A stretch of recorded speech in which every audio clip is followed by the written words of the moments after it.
आपका पैरेलल में कॉइल लगा होगा यहाँ पे।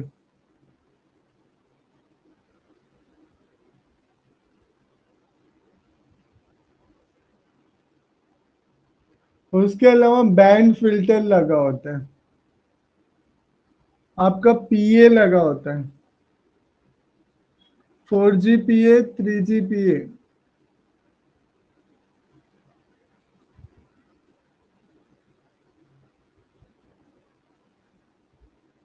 उसके अलावा आपका एंटीना स्विच होता है।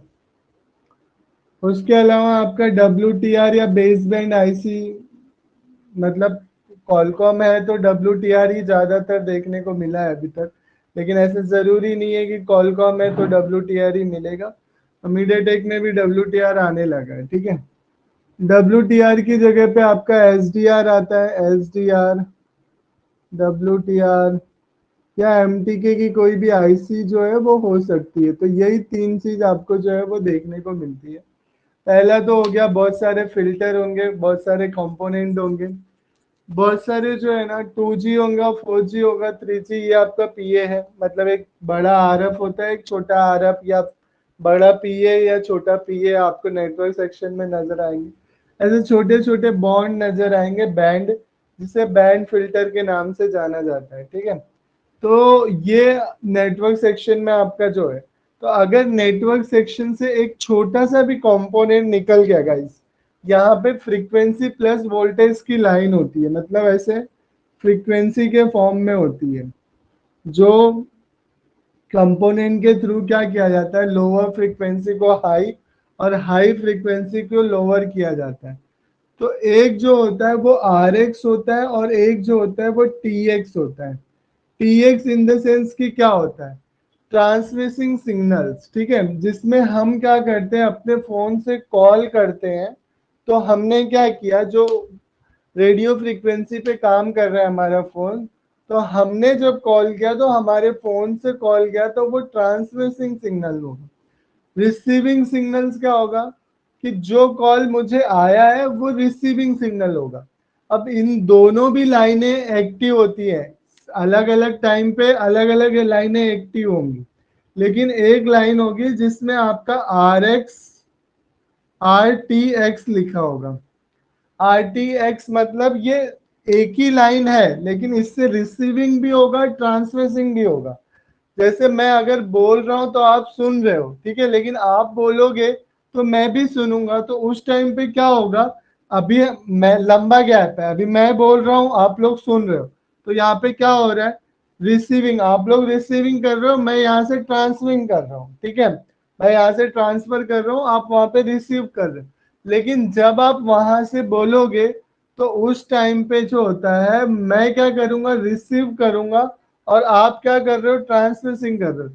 तो ये अंतर आपको समझ में आना चाहिए RX TX का। ये RTX की जो लाइनें होती हैं ये दोनों को इक्वली कराती हैं, और ये रिसीविंग का, जैसे अभी इस टाइम पे क्या होगा फ्रीक्वेंसी में, कि मैं बोल रहा हूँ आप सुन रहे हो, तो आप क्या कर रहे हो, रिसीव कर रहे हो, और मैं यहाँ से ट्रांसफर कर रहा हूँ। लेकिन जब आप बोलोगे मुझे सुनना पड़ेगा, तो उस टाइम पे ये लाइनें एक्टिव हो जाती है, ठीक है। ये बेसिकली तीन तरीके की फ्रीक्वेंसी लाइन होती है। अब अगर आप इनडायरेक्टली इसके अंदर से कुछ चीजें हैं जो, मतलब बताऊंगा तो ज्यादा लोग आए भी नहीं है, लेकिन देखो, यहाँ पे ऐसे फ्रीक्वेंसीज होती है। अब इस फ्रीक्वेंसी को बूस्ट कराना होता है, या फिर इस फ्रीक्वेंसी को और डाउन कराना होता है, जैसे बड़ी सी कोई फ्रीक्वेंसी है उसको छोटे से फॉर्म में लाना है, तो उसके बिहाफ पे कंपोनेंट सीरीज या पैरेलल में लगाया जाता है।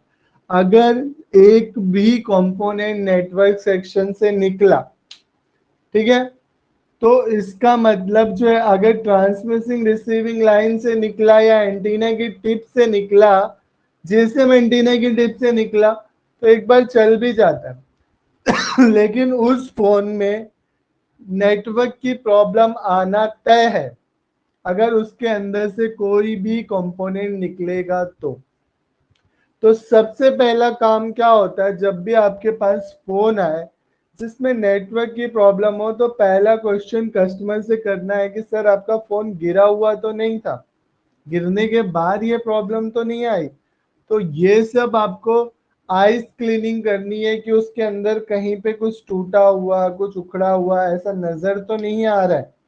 अगर ऐसा नजर आ रहा है तो उस कंपोनेंट का लगे रहना बहुत इंपॉर्टेंट है, जो कि मैं आपको कल बताऊंगा कि कितना इंपॉर्टेंट है और वो कैसे काम करता है। ठीक है, तो इतना आपको समझ में आना चाहिए गाइस कि रिसीविंग का मतलब क्या होता है, ट्रांसमिसिंग का मतलब क्या होता है, बैंड फिल्टर।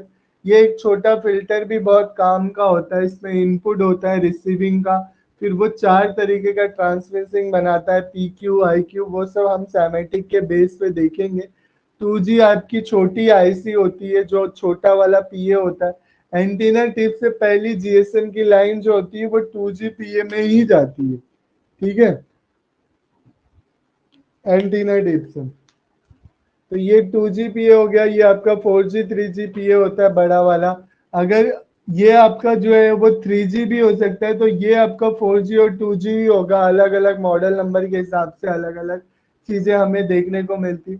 WDR का एक वोल्टेज होता है, SDR का जो वोल्टेज होता है वो भी हम देखेंगे।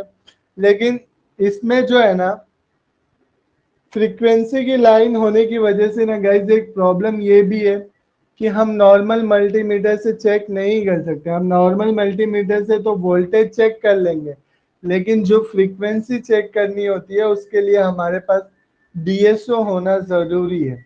तो इसका ये मतलब नहीं कि आज ही डीएसओ ले लो, पहले एटलीस्ट कमाओ, वहां तक पहुंचो कि आप डीएसओ के फॉल्ट को जो है वो पकड़ पा रहे हो या नहीं, आपको प्रॉब्लम जो हो रही है वो डीएसओ तक हो रही है या नहीं, ये समझने की कोशिश करो।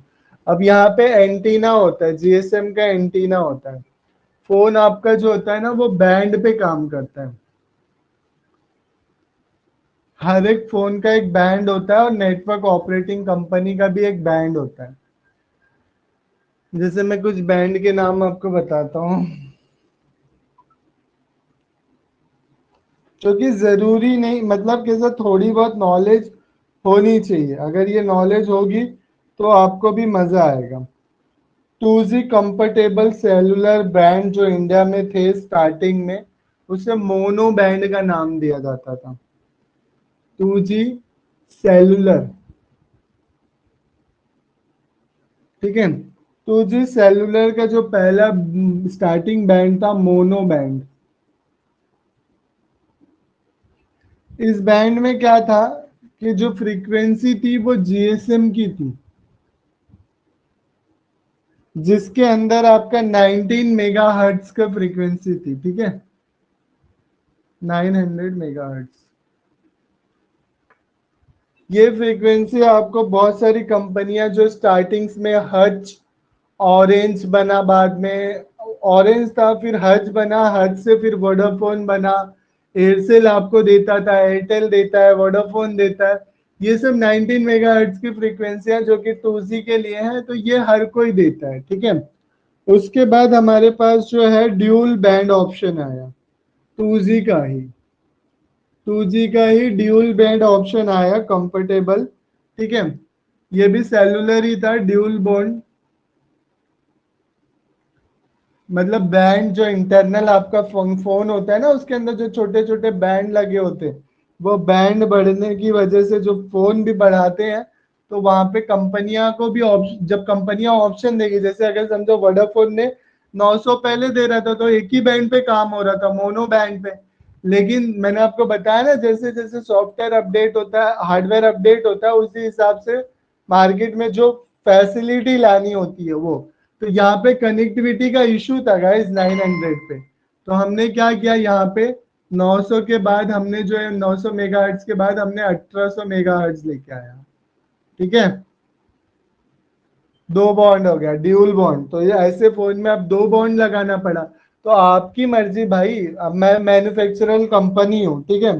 मैं जैसे वोडाफोन का, सॉरी वोडाफोन बोलता हूँ, मैं जैसे लेट सपोज आप थोड़े टाइम के लिए समझ लो कि मैं एमआई का मालिक हूँ, एमआई कंपनी का मालिक। ठीक है, तो ऐसे में अगर मुझे चाहिए कि मैं एक ही बैंड दूंगा कस्टमर को, तो भी उसको मोनो बैंड ही ऑप्शन दूंगा। वो फोन की बनावट में वो 2G पकड़ा लेगा, एक ही नेटवर्क की प्रॉब्लम होगी तो वो उसकी प्रॉब्लम है ना।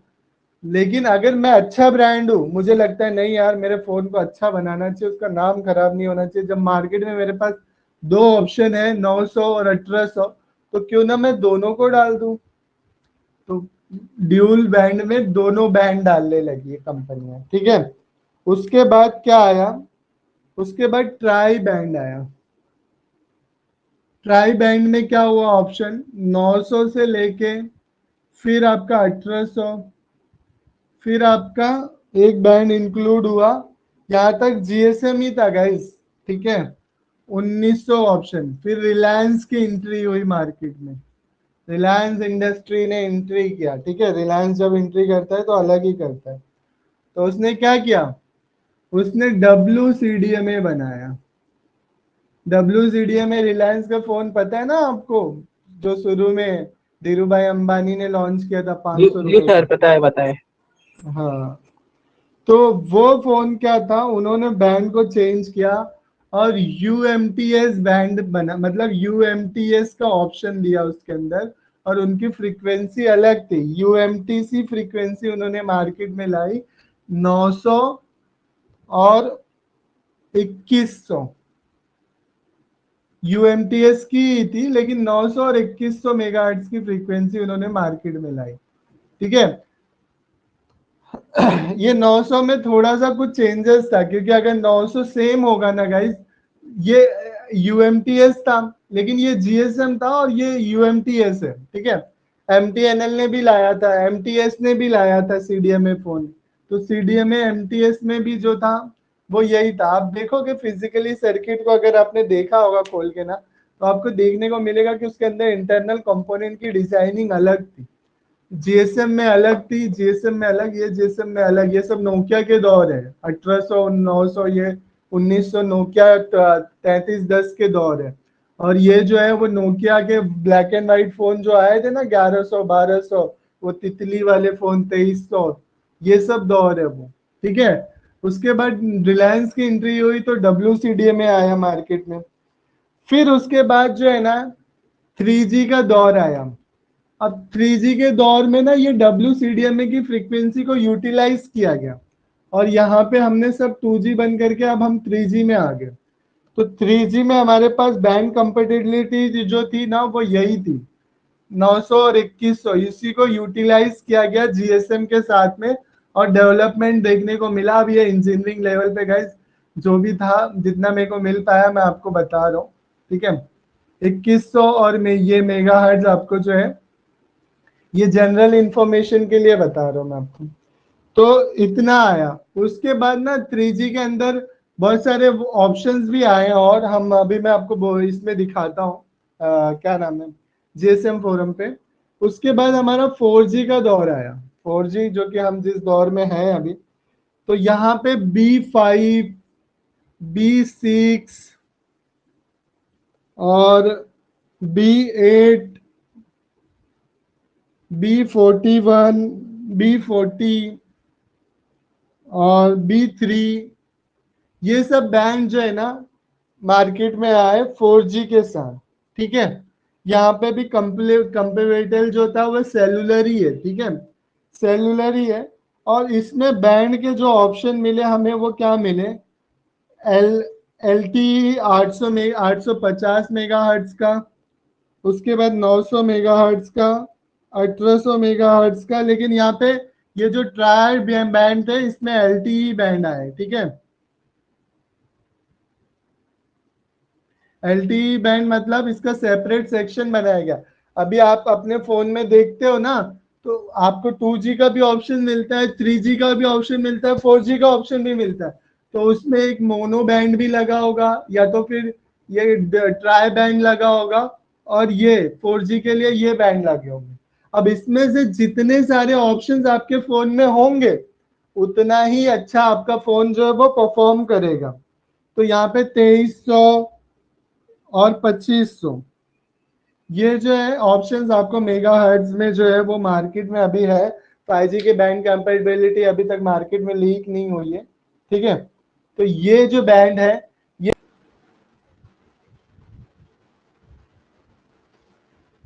IQ Z3, ये है मेरा फोन। अब देखो यहाँ पे नेटवर्क ऑप्शन क्या क्या मिल रहा है हमें। जीएसएम बैंड में क्या क्या मिल रहा है, 850, 900, 1800, 1900, सिम वन सिम टू दोनों में, ठीक है।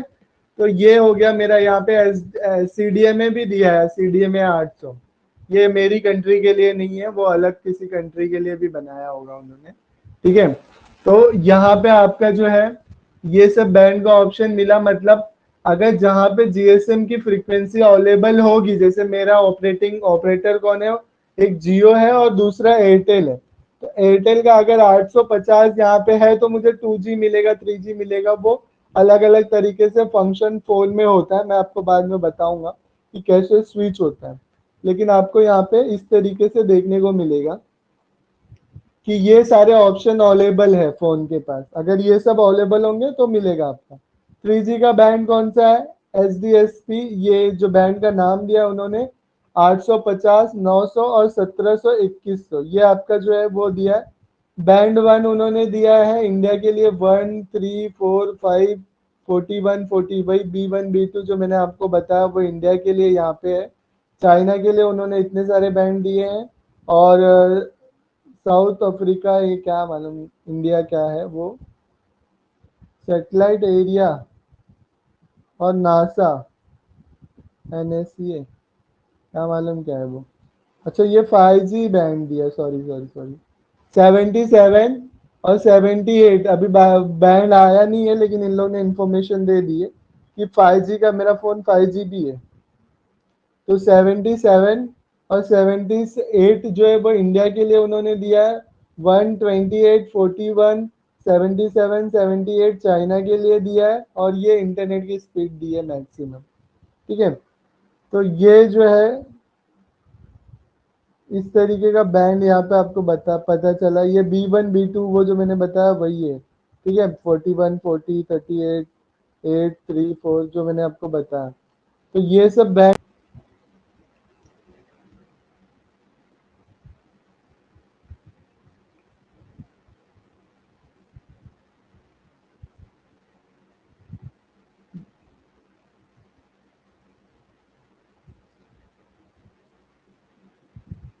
देखो कितने बैंड लगे, 1, 2, 3, 4, 5, 6, 7, ऐसे बहुत सारे। देखो ये फिल्टर होंगे, ये बैंड नहीं होंगे। वो तो सेमेटिक में ही पता चलेगा कि क्या है, लेकिन ये ब्लैक वाले सारे बैंड होते हैं, ठीक है। तो अगर ये बैंड इतने सारे ऑप्शन दे रहा है तो इसका मतलब इसमें कनेक्टिविटी के भी उतने ऑप्शन होंगे। जैसे अगर M3 में देखें हम, अ, ये हमने प्रो का निकाला है, खाली हम पोको M3 का ही देखते हैं।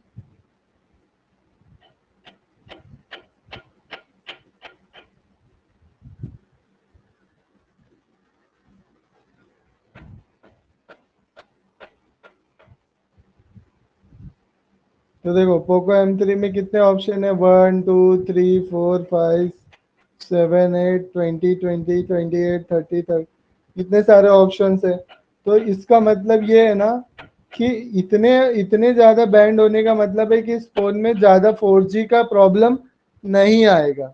4G जो है वो अच्छा खासा पकड़ेगा इसके अंदर, क्योंकि इसमें इतने सारे बैंड है। जैसे 1, 2, 3, 4, 5, 6, 7, 8, 9, 10, 11, 12, 12 बैंड के ऑप्शन दिया है। 12 और उसके बाद एक इसके भी होंगे, 13, 14, 14, 15 के आसपास बैंड होने चाहिए। देखते हैं कितने हैं। तो देखो 1, 2, 3, 4, 5, नहीं ये सब कॉइल है क्या, नहीं नहीं, 1, 2, 3, 4, 5, 6, 7, 8, 9, 10, 11, 12, 13, 14, 15, ठीक है 15 है ना। 14 एक इधर ही कहीं और होगा, 15। तो 15 है। तो ये